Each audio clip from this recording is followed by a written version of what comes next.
उत्तराखंड के अंदर अमन चैन पसंद नहीं है, इसलिए उन्होंने खनन माफिया को लगे यहाँ पे ठेका देने का काम किया।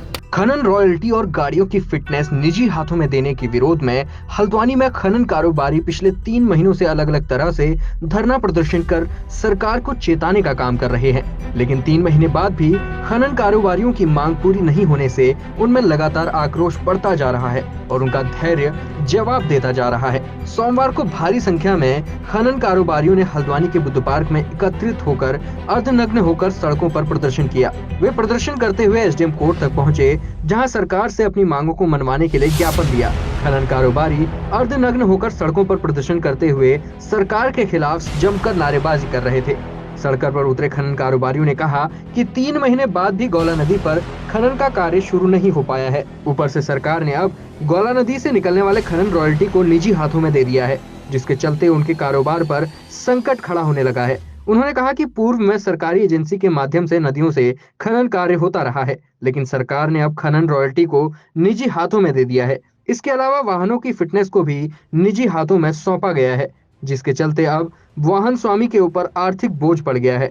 कारोबारियों ने सख्त लहजे में कहा कि पूर्व की भांति नदियों से खनन कराया जाए, साथ ही फिटनेस को भी परिवहन विभाग द्वारा किया जाए, वरना वे सरकार के खिलाफ उग्र आंदोलन करेंगे।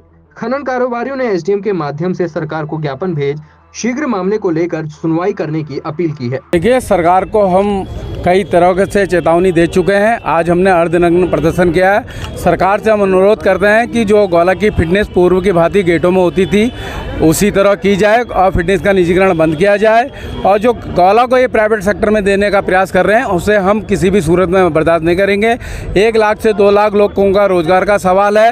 अगर धामी जी नहीं माने, इसके परिणाम 2024 में देखने को मिलेंगे। देखिए, मैं तो सबसे पहले मुख्यमंत्री धामी जी को ये मैसेज देना चाहता हूँ, आप हमारे नज़दीक के जनपद के हैं, खटीमा के, और आप नदी के बारे में हर चीज़ जानते हैं। आपके यहाँ भी शारदा चलती है और जो है गौला से भी आप बहुत अच्छी तरीके से परिचित हैं।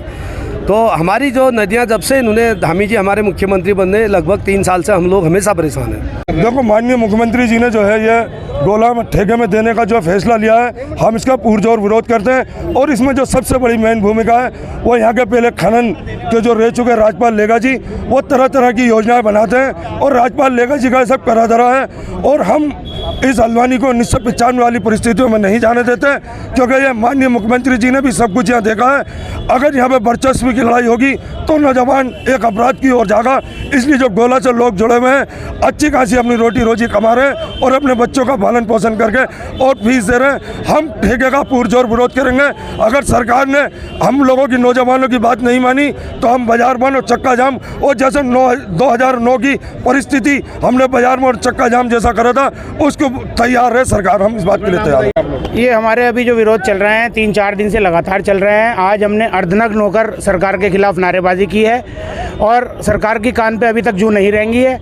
अगर नहीं 2-3 दिन में कोई फैसला आता है तो हम बाजार बंद, चक्का जाम का निर्णय लेंगे और सारे व्यापार मंडलों से मिलकर बात करके और बाजार बंद कराएंगे और चक्का जाम करेंगे, जिसकी पूर्ण जिम्मेदारी शासन प्रशासन की होगी। किस प्रकार की दिक्कतें हो रही हैं आप लोग, अगर निर्णय आता तो क्या दिक्कत हो जाएंगी? इससे जो पहले 1995 में वर्चस्व की लड़ाई थी, कई मर्डर एक साथ होते थे खनन को लेकर, वो दोबारा से उत्पन्न होंगी, वर्चस्व की लड़ाई होगी। मैं चाहूँगा मेरी गाड़ियाँ ज़्यादा भरें, ये चाहेंगे इनकी ज़्यादा गाड़ियाँ भरें, और इसी उसमें गोलीबारी होगी जैसे कि पहले कभी 1995 में होती थी। विरोध 2 मेन मुद्दे हैं हमारे। जो गौला हमारी निजी करने की जो सरकार सोच रही है, और हमारी जो प्राइवेट फिटनेस, जो प्राइवेट दोनों ही जो बड़े हमारे कार्य हैं, जो दोनों ही कार्यों को निजी करना जा रही सरकार, हम उसका विरोध करने यहाँ पर आए हैं। क्या नाम है आपका? देवेश धोनी।